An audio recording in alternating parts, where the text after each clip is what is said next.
The Road to Heaven. Written and copyright by A. A. Castor. Welcome everyone to A. A. Castor Book Club. Today's story is The Road to Heaven. Prepare yourselves for a journey into the depths of religious fervor and control, where faith and manipulation intertwine in a harrowing narrative. Chapter 1. The Call to Serve. Maria Santos was an 18-year-old woman living in a small, tightly knit community where everyone seemed to find joy and purpose in serving the Church of Ilimas Bar. From a young age, she had been taught that Ilimas Bar was the Son of God and that absolute obedience to him was the path to heaven. Maria was known for her devotion and willingness to serve. She had dark hair that cascaded in waves down her back, deep brown eyes that reflected her unwavering faith, and a soft, gentle demeanor that endeared her to all. Her modest dresses, often in soft pastels, were hand-sewn by her mother, who took pride in presenting her daughter as a beacon of piety. The church itself was an imposing structure, a sprawling compound surrounded by high walls. It featured a grand cathedral with soaring spires and stained-glass windows that depicted the life of Ilimas Bar. The grounds were meticulously maintained, with lush gardens and tranquil fountains, creating an atmosphere of serene devotion. One Sunday morning, after a fervent sermon delivered by Ilimas Bar himself, Maria was approached by Lydia, one of the senior members of the church. Lydia was in her 40s, with silver-streaked hair tied neatly in a bun and piercing blue eyes that seemed to see right through a person. "Maria, Ilimas Bar has chosen you for a special task," Lydia said, her voice carrying a tone of reverence. "You are to serve him directly, as a symbol of your faith and dedication." Maria's heart pounded with a mixture of excitement and trepidation. "It would be an honor," she replied, bowing her head in respect. Chapter 2. Ilimas Bar, the Son of God. Ilimas Bar was a man of imposing stature, not because of his physical prowess but due to his sheer presence. He was fat and old, with a bulbous nose and beady eyes that glinted with an unsettling mix of cunning and desire. His long, greasy hair and unkempt beard added to his disheveled, yet oddly captivating appearance.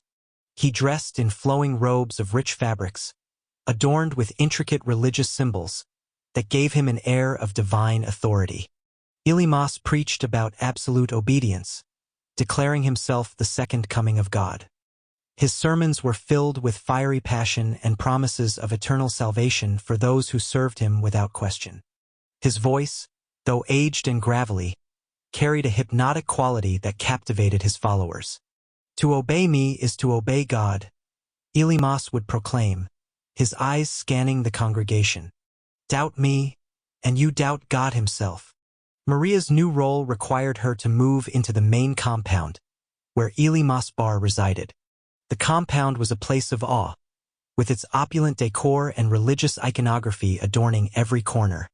The rooms were filled with the scent of incense, and soft hymns played continuously, creating an almost otherworldly ambience. Her duties were varied, from assisting in rituals to ensuring Ilimas Bar's comfort. She quickly became one of his favorites, always ready to obey his commands without question. Chapter 3. The Lustful Desires. Ilimas Bar's lustful behavior was an open secret within the church, yet it was rationalized and accepted as part of his divine role. He enjoyed the company of young women, and his sermons often centered around the importance of obedience to him as the Son of God. One evening, Ilimas summoned Maria to his private quarters. The room was lavishly decorated, with gold-trimmed furniture and rich, red drapes. A large bed dominated the space, its silk sheets a stark contrast to the humble cots in the servants' quarters. "Maria," Ilimas said, his voice a low murmur, "you have pleased me greatly with your service." "Thank you, Son of God," Maria replied, bowing her head. "You will stay with me tonight," he commanded, his tone brooking no argument. Maria nodded, knowing that refusal was not an option. That night, as she lay beside Ilimas Bar, she felt a mix of emotions: fear, devotion, and a deep sense of betrayal to her husband. Ilimas Bar's demands grew increasingly intense. He often called upon the women of the church to pleasure him, declaring it the road to heaven. The women, conditioned to believe in his divine authority, obeyed without question, seeing it as a sacred duty.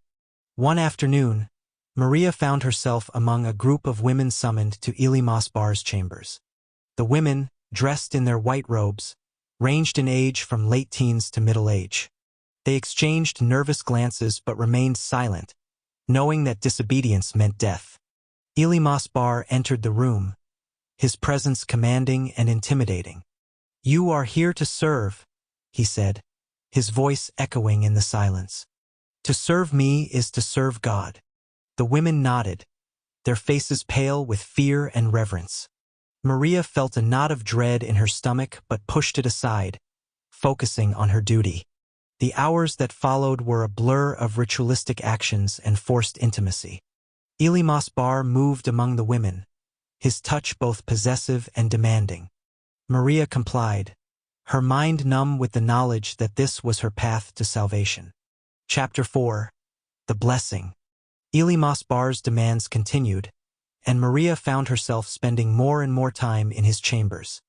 He was an old and overweight man, his lustful nature masked by his claims of divinity. He enjoyed the company of young women, and his sermons often centered around the importance of obedience to him as the Son of God. One day, Maria discovered she was pregnant. She was filled with a mix of fear and confusion, unsure of what to do. When she told Michael, her husband, his reaction was disturbing. "It's a miracle," Michael said, his eyes shining with awe. "You are carrying the Son of God's child. We are blessed." Maria felt a wave of nausea, unable to comprehend her husband's blind devotion. "But I haven't. We haven't." "It doesn't matter," Michael said, his voice firm. "If Elymas Bar says it is so, then it is God's will." Maria's pregnancies became frequent, each one met with the same reverence by Michael. He took care of her during each pregnancy, calling it a miracle every time. Maria, however, felt trapped in a cycle of abuse and control, her body no longer her own. Chapter 5. The Worldwide Church. The Church of Elymas Bar was a global organization, with followers from every corner of the world. The compound where Maria lived was just one of many, each designed to be a self-sustaining community where members worked, worshipped, and lived under the strict guidance of Elymas Bar's teachings. Members of the church wore simple, white robes, symbolizing their purity and devotion. The compound was always bustling with activity, gardening, cooking, cleaning, and preparing for the numerous religious ceremonies that took place daily. The air was filled with the scent of flowers from the well-tended gardens and the sound of hymns sung by the faithful. Elymas Bar held regular sermons in the Grand Cathedral, which could hold thousands of worshippers. The sermons were broadcast to other compounds around the world, ensuring that his message reached all his followers. His words were always met with rapt attention and unwavering obedience. Elymas Bar's influence extended far beyond the physical compounds. He had followers in every major city, and his teachings were spread through books, videos, and social media. The church's reach was vast, and its control over its members was absolute. Chapter 6. The Road to Heaven. Elymas Bar often declared that the ultimate path to heaven required complete and total submission to his will. He demanded that all women, regardless of their marital status, serve him intimately.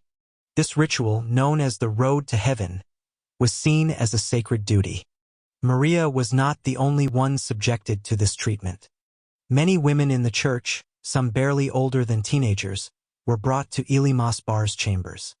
They were taught to believe that their bodies were instruments of divine service, and they complied with his every desire. One evening, Elymas summoned Maria to his private quarters once again. The room, bathed in the dim glow of candlelight, felt oppressive and suffocating. Elymas sat on the edge of the bed, his eyes gleaming with lust.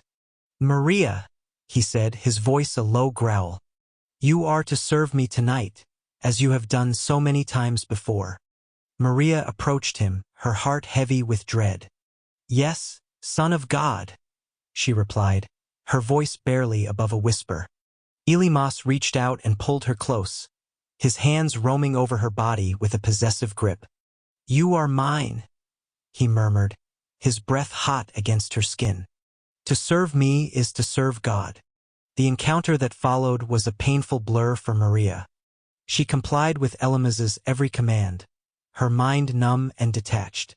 She knew that resistance meant death, and she had long since resigned herself to her fate. Chapter 7. The Endless Cycle. Elymas Bar's influence over his followers was absolute. His teachings permeated every aspect of their lives, and his demands were met without question. The church's compounds were self-sustaining, with members working tirelessly to support the community. Each day was filled with religious rituals, work assignments, and sermons that reinforced Elymas's divine authority. Maria's pregnancies continued, each one hailed as a divine miracle. Michael, her husband, took care of her during each pregnancy, ensuring she had everything she needed. He never questioned Elymas Bar's will, believing wholeheartedly that their child was a gift from the Son of God. The other women in the compound also bore Elymas Bar's children, their husbands equally devoted and unquestioning. The compounds were filled with children, all of whom were raised to believe in Elymas's divinity and to obey him without hesitation. The cycle of obedience and control was unbreakable. Chapter 8. The Worship of Elymas Bar. Elymas Bar's lustful behavior was not limited to the women in the church. He often held grand feasts and celebrations where he would indulge in excesses of food, drink, and physical pleasure. These events were seen as holy gatherings, where members of the church could witness the divine presence of Elymas Bar and reaffirm their faith. The grand hall of the compound was adorned with opulent decorations, golden chandeliers, velvet drapes, and intricately carved furniture. The tables were laden with rich foods and fine wines, all prepared by the devoted members of the church. Elymas Bar sat at the head of the table, his corpulent form draped in luxurious robes. His eyes roved over the assembled congregation, a satisfied smile playing on his lips. The women, dressed in their finest white robes, surrounded him, ready to serve his every whim. "Tonight, we celebrate the blessings of our Lord," Elymas proclaimed, raising his goblet. "To obey me is to obey God, and in our obedience, we find our salvation." The congregation responded with a chorus of amens, their eyes shining with adoration. The feast began, and Elymas Bar indulged himself, drinking deeply and eating voraciously. As the night wore on, he summoned various women to his side, enjoying their company and their submission. Maria, heavily pregnant, was among those called to serve him. She approached Elymas with a bowed head, her heart heavy with a mix of fear and resignation. He pulled her close, his hands roaming over her body with a possessive grip. "You please me, Maria," Elymas murmured, his breath hot against her ear. "You are a true servant of God." "Thank you, Son of God," Maria replied, her voice trembling. The night continued with more feasting and displays of Elymas's power. The congregation watched in awe, convinced of his divinity and their own path to heaven through their obedience. Chapter 9. The Teachings of Elymas Bar. Elymas Bar's teachings were designed to ensure complete and unwavering loyalty from his followers. He preached about the necessity of sacrifice, the importance of obedience, and the rewards of eternal salvation for those who served him faithfully. The church's doctrines were reinforced through daily rituals and sermons. Elymas's words were considered sacred, and his followers memorized and recited his teachings with fervor. The children were educated in the ways of the church from a young age, learning to revere Elymas Bar and to view him as the ultimate authority.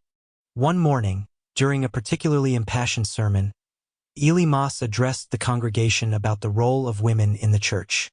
"Women are the vessels of God's love," Elymas proclaimed, his voice echoing through the grand cathedral.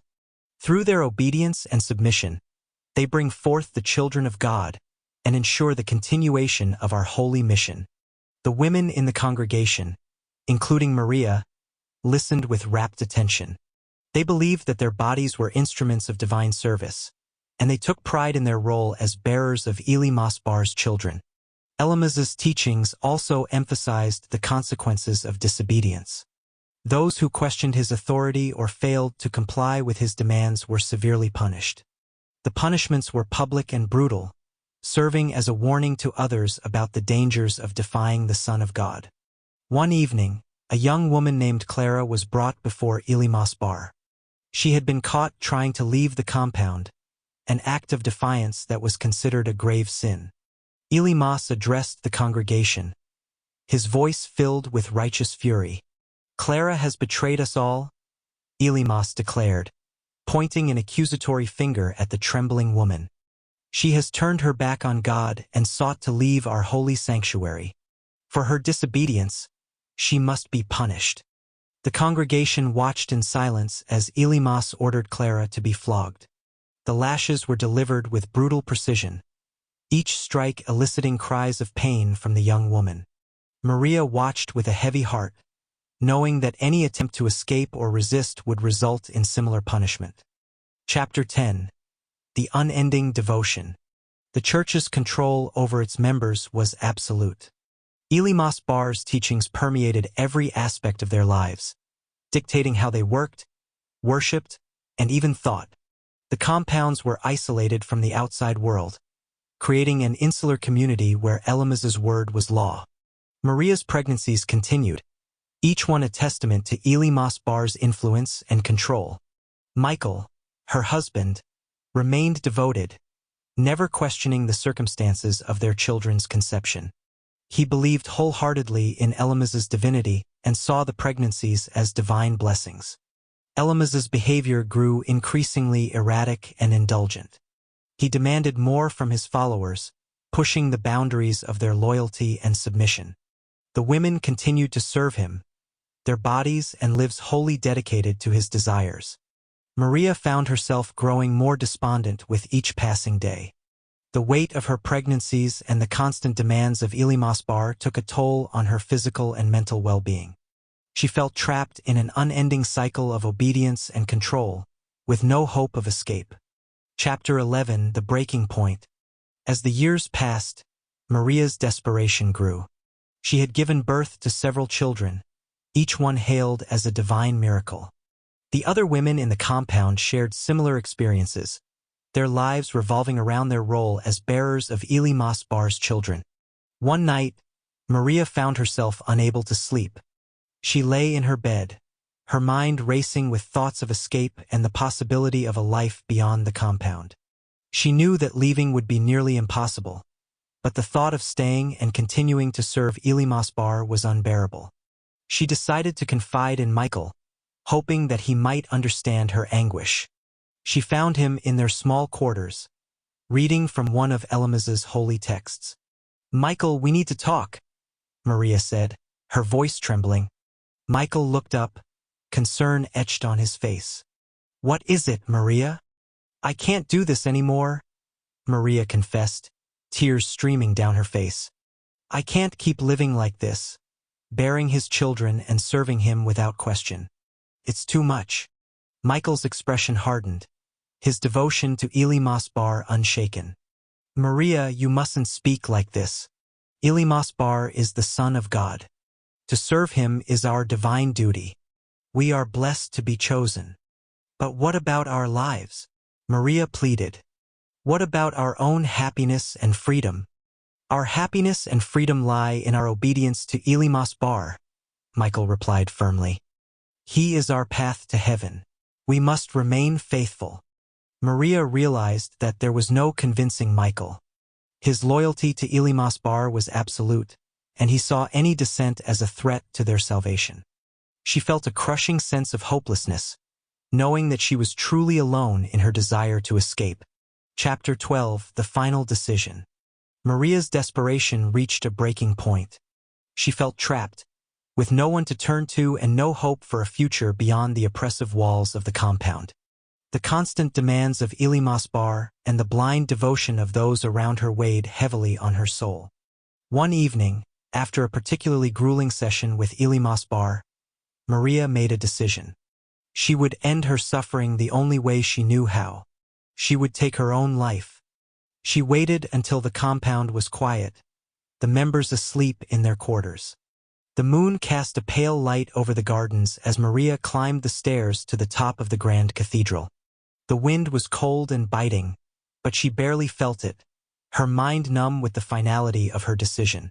Standing on the edge of the roof, Maria looked out over the compound. She thought of her children, her husband, and the life she had known. Tears streamed down her face as she whispered a final prayer for forgiveness. With a deep breath, she stepped off the edge. Chapter 13. The Aftermath.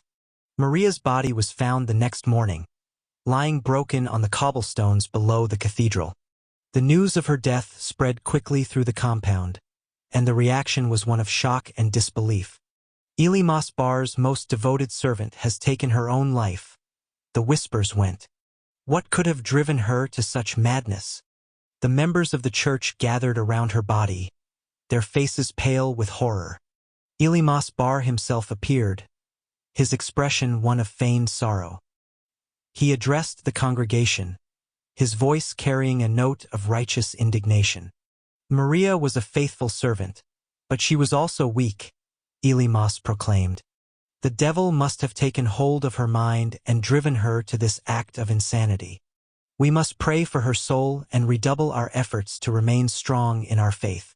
The congregation murmured in agreement, their eyes filled with tears. They believed wholeheartedly in Elimas Bar's explanation, convinced that Maria's death was the result of her own weakness rather than the unbearable burden placed upon her by their leader. Chapter 14. The Unwavering Faith. Despite Maria's tragic end, Elimas Bar's influence over his followers remained unshaken. His words continued to hold sway over their hearts and minds, and his demands were met with unwavering obedience. Elimas Bar's behavior grew even more indulgent. He continued to enjoy the company of young women, his lustful desires masked by his claims of divine authority. The women were taught to see their role as a sacred duty, and they complied without question. One evening, Elimas held a grand feast in the great hall of the compound. The room was filled with the scent of rich foods and the sound of laughter and hymns. Elimas sat at the head of the table, his corpulent form draped in luxurious robes. His eyes roved over the assembled congregation, a satisfied smile playing on his lips. Tonight, we celebrate the blessings of our Lord, Elimas proclaimed, raising his goblet. To obey me is to obey God, and in our obedience, we find our salvation. The congregation responded with a chorus of amens, their eyes shining with adoration. The feast began, and Elimas Bar indulged himself, drinking deeply and eating voraciously. As the night wore on, he summoned various women to his side, enjoying their company and their submission. Chapter 15. The Eternal Devotion. Elimas Bar's reign over his followers was unending. His teachings continued to shape the lives of those who believed in him, creating a community of unwavering devotion and submission. Despite the efforts of those who sought to expose the truth, Elimas Bar's influence remained strong. His followers continued to see him as the Son of God, their path to heaven through obedience and sacrifice. Maria's death was a reminder of the cost of dissent, but it did nothing to weaken Elimas Bar's control. His legacy of manipulation and control persisted, a testament to the power of blind faith and the dangers of unquestioning loyalty. In the end, Elimas Bar's followers remained devoted, their lives a reflection of his teachings and desires. The community continued to grow, each new member a testament to the enduring influence of the Son of God. The end. Thank you for tuning in to today's episode. If you enjoyed the story and would like to hear more, please share this podcast with your friends and rate it on your favorite podcast platform. Don't forget to visit my website at www.tonyc.info for more content, updates, and exclusive behind-the-scenes insights. This podcast is mainly supported by listeners like you. If you want to help keep the stories coming, Consider supporting me on Patreon at www.patreon.com/JTAC. Even just $1 a month makes a huge difference and helps me continue to create the content you love. Thank you again for listening. Your support means the world to me. Until next time, stay safe and keep exploring the unknown.